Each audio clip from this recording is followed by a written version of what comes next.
CPIM দলের বন্ধ রাজনীতি এখন আর চলে না। বিস্ফোরক ত্রিপুরার মুখ্যমন্ত্রী ডাক্তার মানিক সাহা।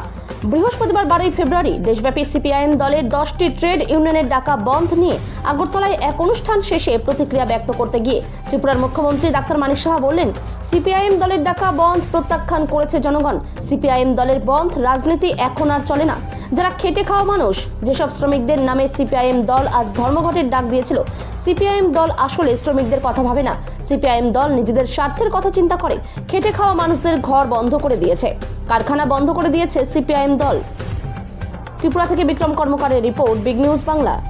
এটা নিয়ে প্রতিবাদও করেছে এবং আবার অনেক কিছু মানুষ সমর্থন করেছে, সে বিষয়টা নিয়ে কি বলবেন?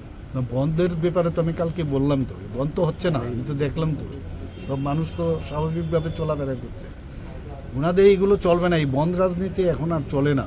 ওরা ইচ্ছে করেই করে, ওদের কাছে এই বন্ধ করে সবাইকে বন্ধ করে দিয়েছে আর নিজেরা বহাল তবিয়তে আছে।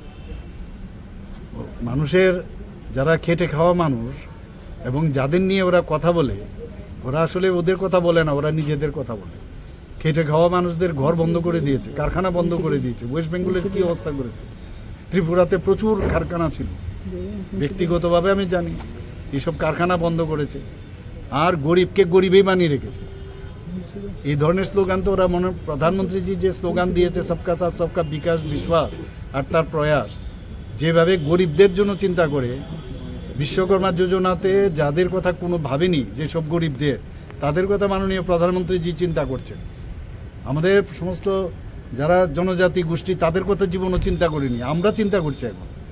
কাজে এইসব ভাওতা দিয়ে আর এইসব বিভ্রান্তি করে মানুষকে বোকা বানানো যাবে না, যে কারণে মানুষ ওদেরকে অ্যাকসেপ্ট করছে না এখন।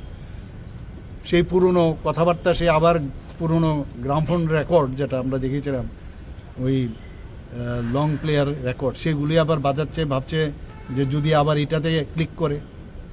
আর এক একজনের সাথে এক এক রকমভাবে কখন যে কার সাথে, যাদের বিরুদ্ধে ওরা ছিল এবং অন্যরাও যাদের ওদের বিরুদ্ধে ছিল, তাদের সাথে এখন হাত মিলিয়েছে। কখন যে দিল্লিতে, কলকাতায় গিয়ে, এবার ওয়েস্ট বেঙ্গলে গিয়ে দেখলাম যারা ওখানকার যারা বন্ধ রেখেছে, ওদের এই ওদেরই শাখা প্রশাখা, এই টিভি দিল্লি কলকাতায় একরকম বলছে, এখানে এসে একরকম বলছে। অদ্ভুত যে তাদের কথা বলে লাভ নেই, মানুষ ওদেরকে আর অ্যাকসেপ্ট করবে না। স্যার, রাজ্য সরকার কি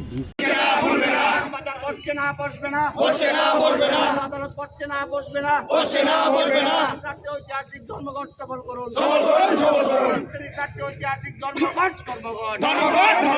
সরকার জনবিরোধী নীতির বিরুদ্ধে ঐতিহাসিক ধর্মঘট, সরকার জনবিরোধী নীতি আমরা মানছি না, মানবো না।